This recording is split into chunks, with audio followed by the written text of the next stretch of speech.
Hi there everybody, Adam Cleary from FourFourTwo here, and I have nothing more elaborate in way of an introduction besides saying we need to talk about John Stones, so... Okay, so as you've no doubt seen this season, Manchester City are quite good. Every time a team sheet drops for them, we see this sort of shape with these sort of names, and barring a miraculous performance by Inter Milan this coming weekend, they are almost certainly going to win the treble. And the thing is, right, winning the treble is a frankly remarkable achievement. But if there was one thing more remarkable than that, it has been the season enjoyed by this man here. Jonathan, middle name, Stones. Now really quickly before we get started, you probably already know this is not how Manchester City play at all. It's not a 4-3-3 or whatever you want to call it. They do this box midfield with the defenders stepping out. We've already done videos on it. I'll link them somewhere. Other channels have done videos on it, but ostensibly what happens is that once they've got the ball in their build-up phase, John Stones comes out into the middle of the pitch, forms a box midfield with Rodri and whoever's playing there. This moves across into a back three, and that allows these two to shuffle up into a flat, mad five. Now a lot of other teams are doing this season. We've seen Zinchenko come across from left back to do it for Arsenal. We've started seeing Trent Alexander-Arnold come across from right back to do it from Liverpool. But the difference with John Stones doing it is that, how can I put this? In every other system, the defender moving into the midfield is there to make up the numbers, to create an overload, to give the team an advantage, to allow the other midfielders to do more midfieldy things. But with John Stones, he is the one doing the midfieldy things. In fact, he's probably right now one of the best 5 players in the world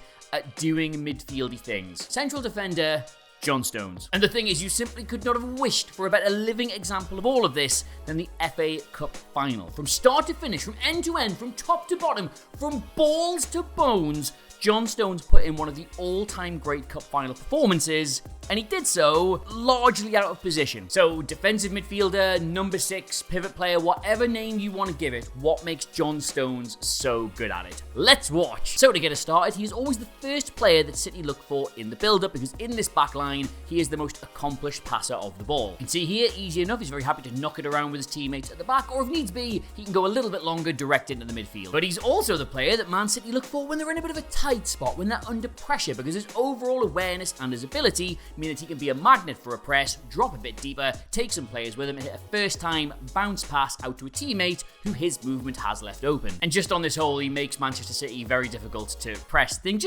Let's look at this clip. Let's freeze this clip right here. There is absolutely nothing on. If you showed this still to 100 people who had not seen this game, they would almost certainly say what happens next is that Man United win the ball back and score, and the camera cuts to John Stones, who's going, oh no, silly me. But what actually happens is this. And just, you know what it is? I know normal people will watch goals back and nice passes and things like that, but I've watched this 10 times this morning. That is food to me. It's what I live on. Anyway, that's what he does in the build-up, but if there is no build-up, if there's nothing going on, he'll just very happily carry the ball into the middle of the pitch, no matter how congested it is. He can do this because his dribbling and his close control are so good, and if you try and tackle him, he'll just go past you, which again makes him nearly impossible to press. And what does he do when he gets the ball into the middle of the pitch? Well, he just knocks it around as comfortably with the midfielders as he was knocking it around with the defenders. Because he is that accomplished on the ball, he's pretty much playing at the same level as your Silvas and your Gundowans and your De Bruynes. He does not look out of place doing that. He looks like he's been playing central midfield his entire life. And while yes, he is there ostensibly to provide an overload to get this whole box midfield thing going, if a bit of space opens up because one of the more advanced players has dropped deep to receive the ball, he doesn't give a shit.